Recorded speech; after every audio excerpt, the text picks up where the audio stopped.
واقعہ کربلا تاریخ کا دردناک واقعہ ہے۔ یہ اقتدار کی جنگ نہیں تھی، اقدار کی جنگ تھی۔ دو شخصیتوں کی لڑائی نہیں تھی، دو نظریات کا ٹکراؤ تھا۔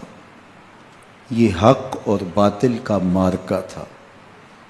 یزید ظلم کا استعارہ ہے، حسین ابن علی امن کی علامت ہے۔ یزید جبر کا پتلا ہے، حسین صبر کا پیکر ہے۔ یزید اپنی بدطینت فطرت اور اپنی طبع ناہموار کے باعث دنیا پر ذلت و رسوائی، ظلم، جبر، جور و زیادتی کی علامت بن کے ابھرا، اور حسین ابن علی رضی اللہ تعالی عنہ حق و صداقت کا نشان بن کے ابھرا۔ کربلا کے تپتے ہوئے ریگزار میں حسینی اور یزیدی دو کردار سامنے آتے ہیں۔ اقبال نے کہا تھا، موسیٰ و فرعون و شبیر و یزید، ایند و قوت از حیات آید پدید، زندہ حق از قوت شبیری است، باطل آخر داغ حسرت میری است، سرخ رو عشق غیور از خون او، شوخی ای مصرع از مضمون او، تا قیامت قطع استبداد کر، موج خون او چمن ایجاد کر۔ یزید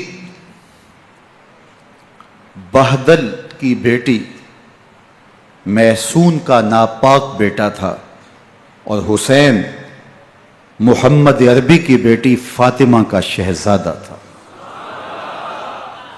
یزید دمشق کے اطراف میں سرجون اور جریر، اختل جیسے اوباشوں کے جھرمٹ میں پل کے جوان ہوا۔ حسین کے گھر کا دروازہ مسجد نبوی کے اندر کھلتا تھا۔ یزید نشے میں دھت ہو کر کے نمازیں چھوڑ دیتا تھا۔ حسین کی کربلا کے اندر بھی نماز تہجد قضا نہیں ہوئی۔ یزید ظلم کا دوسرا نام ہے، حسین امن کی علامت ہے۔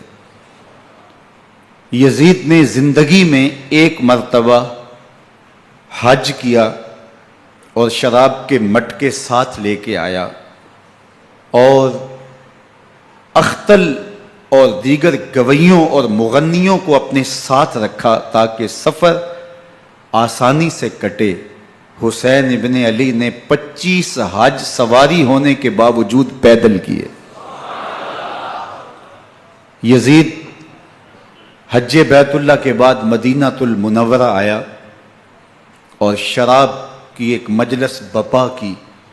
حضرت امام حسین رضی اللہ تعالی عنہ جب وہاں پہنچے تو شراب کی پھیلی ہوئی بدبو کو محسوس کرتے ہوئے فرمایا، یہ بو کیسی ہے؟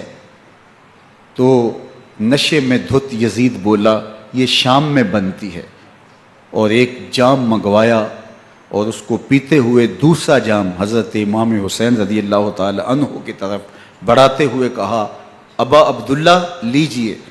تو حضرت امام حسین رضی اللہ تعالی عنہ نے فرمایا، میں اس کی طرف دیکھتا بھی نہیں ہوں، اور پھر وہ عشقی اشعار پڑھنے لگا۔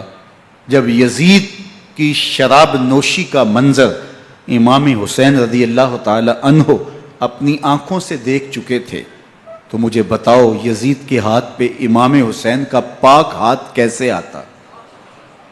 حضرت امام حسین رضی اللہ تعالی عنہ جس ماحول میں پلے تھے، جس ماحول میں پرورش پائی تھی، جس ماحول میں رہے تھے، وہ پاکیزہ اور تقدس مآب ماحول تھا۔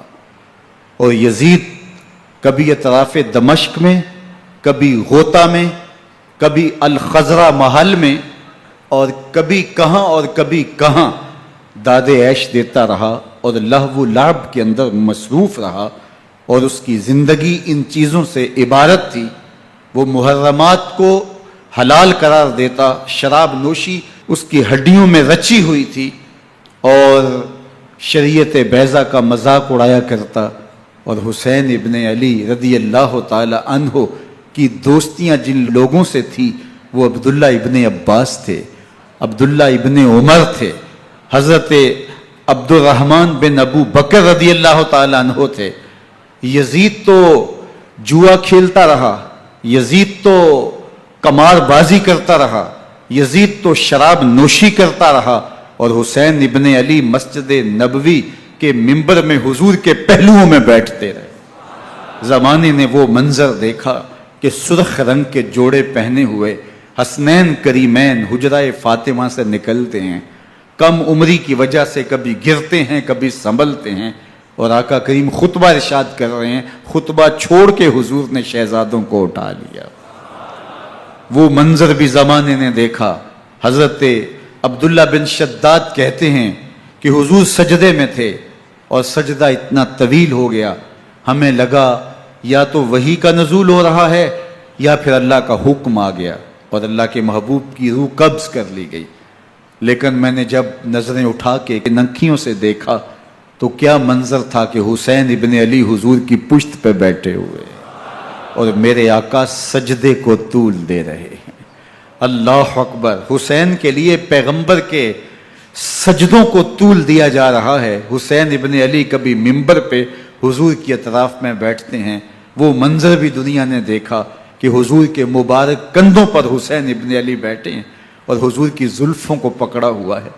تو حضرت عمر رضی اللہ تعالیٰ عنہ دیکھ کے کہتے ہیں واہ واہ کیسی سواری میسر آئی حسین ابن علی کو. تو میرے آقا مسکرا کے کہتے ہیں عمر سواری دیکھتے ہو سوار بھی تو دیکھو. اللہ اکبر. حضرت اسامہ بن زید بن حارثہ رضی اللہ تعالیٰ عنہ فرماتے ہیں رات کا ایک پہر گزر گیا اور مجھے حضور سے کوئی کام تھا. میں آقا کریم کی خدمت میں حاضر ہوا، در دولت پہ دستک دی. حضور تشریف لائے تو چادر اوڑی تھی، بکل کی ہوئی تھی میرے حضور نے. تو میں نے اپنی حاجت کہی تو حضور نے میری حاجت پوری کر دی. لیکن ایک منظر میں نے دیکھا کہ حضور نے جو چادر کی بکل فرمائی تھی اس کے اطراف میں پہلوؤں میں ابھار تھے جس طرح اندر کوئی ہو. مجھ سے نہ رہا گیا، میں نے پوچھ لیا. میں نے کہا بندہ نواز چادر کے اندر کیا ہے؟ فکاشفہ. تو حضور نے چادر کو کھول دیا. فائز الحسن والحسین علی ورکہ. تو کہتے ہیں میں نے اپنی آنکھوں سے دیکھا ایک پہلو سے امام حسین لپٹے ہوئے تھے، ایک پہلو سے امام حسن لپٹے ہوئے تھے. فرمایا یہ میرے بیٹے ہیں، یہ میری بیٹی کے بیٹے ہیں. اے اللہ میں ان سے پیار کرتا ہوں، تو بھی ان سے پیار کر، جو ان سے پیار کرے اس سے بھی پیار کر. ان کی محبت کا درس دیا، ان کے پیار کا سبق پڑھایا. کہا ان سے پیار کرنے والا میرے سے پیار کرنے والا ہے، ان سے بغض رکھنے والا میرے سے بغض رکھنے والا ہے. ان کی تکلیف حضور کو بے چین کر دیتی تھی. حضرت سیدہ فاطمہ الزہرا رضی اللہ تعالی عنہا کے گھر کے قریب سے گزرے تو حضرت امام حسین کے رونے کی آواز آ رہی تھی. تو آقا کریم علیہ السلام نے فرمایا کہ فاطمہ حسین کو چپ کرواؤ. اللہ تعالیٰ انا بقاءہ یوزینی. تو جانتی نہیں حسین کا رونا مجھے دکھ دیتا ہے.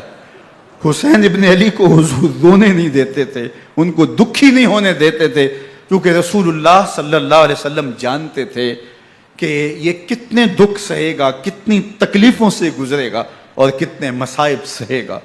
زمانے نے وہ گھڑیاں بھی دیکھیں کہ حضرت حذیفہ بن یمان رضی اللہ تعالیٰ عنہ فرماتے ہیں کہ میں حضور کی خدمت میں نماز مغرب کی ادائیگی کے لیے حاضر ہوا، اور میں نے یہ اجازت خاص طور پہ اپنی ماں سے اس شرط پہ لی تھی کہ امی آپ مجھے اجازت دیں، میں حضور کی خدمت میں حاضر ہوتا ہوں، مغرب کی نماز بھی ادا کروں گا اور پھر حضور سے عرض کروں گا حضور میرے لیے اور میری ماں کے لیے بخشش کی دعا کر دیجئے.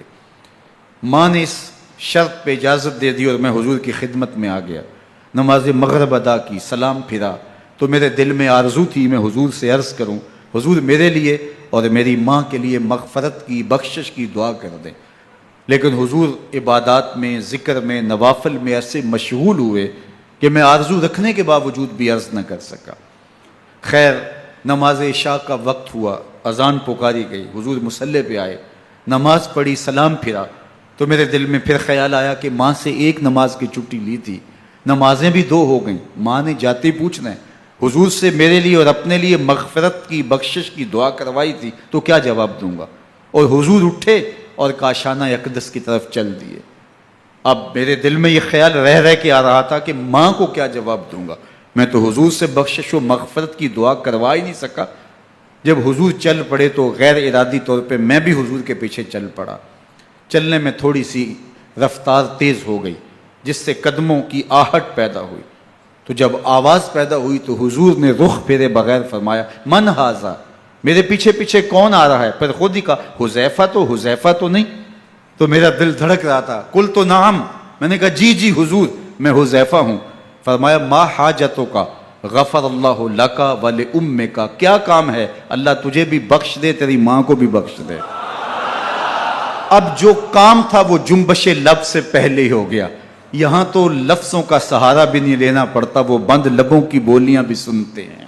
اقبال بولا ہے فروغت صبح آثار و دہور، چشم تو بینندائے ما فی الصدور، تیری نظر تو سینوں کے چھپے راز بھی دیکھتی ہے۔ تو کہا ما حاجتوں کا غفر اللہ لک ولامک، اللہ تجھے بخش دے، تیری ماں کی بھی مغفرت کر دے، کیا کام ہے؟ اب جو کام تھا وہ تو ہو گیا۔ تو میرے حضور نے ارشاد فرمایا حذیفہ سنو، ابھی ایک فرشتہ آیا ہے جو اس سے قبل دھرتی پر پہلے کبھی نہیں آیا، آج پہلی مرتبہ اللہ سے اجازت لے کے 2 کام کرنے آیا ہے۔ ایک تو مجھے سلام کرنے آیا ہے، اور دوسرا خوشخبری دینے آیا ہے کہ آپ کی بیٹی فاطمہ جنتی عورتوں کی سردار ہے، اور حسن اور حسین جنتی جوانوں کے سردار۔ ایک طرف یزید ناپاک میسون کا پلیت بیٹا، اور ایک طرف محمد عربی کا نواسا، فاطمہ کے دودھ کا اثر، علی المرتضیٰ کے خون کی تاثیر، رسول اللہ صلی اللہ علیہ وسلم کے کندھوں پہ بیٹھنے والا۔ ایک دن حضور نے امام حسین رضی اللہ تعالیٰ عنہ کے ہاتھ پکڑ لیے اور ان کے پاؤں اپنے پاؤں پہ رکھے، اور پھر فرمایا بیٹے آگے بڑھو، اور ان کے پاؤں حضور کی پنڈلیوں پہ آئے۔ پھر کہا بیٹے اور آگے بڑھو، حتیٰ کہ ان کے پاؤں حضور کی رانوں پہ آئے۔ پھر فرمایا بیٹا اور آگے بڑھو، تو ان کے پاؤں حضور کے مبارک بطن اقدس پہ آئے۔ پھر بازوؤں کو کھینچ کے اپنے قریب کیا، اور حسین ابن علی کے منہ میں اپنی زبان رکھ دی، اور وہ اس طرح چوس رہے تھے جس طرح کھجور چوسی جاتی ہے۔ تو اللہ کے محبوب علیہ السلام نے حسین ابن علی کو اپنی زبان کا لعاب دہن دے کر کے، وہ شیر رحمت دے کر کے، وہ کوثر و تسلیم سے پاکیزہ تر آب رحمت عطا کر کے ان کی ہمیشہ کے لیے پیاس بجھا دی، تاکہ کل کربلا کے تپتے ہوئے ریگزار میں حسین ابن علی کو پیاس کی شدت تنگ نہ کرے اور پائے استقلال میں لغزش نہ آنے پائے۔ ان نازوں سے پالے ہوئے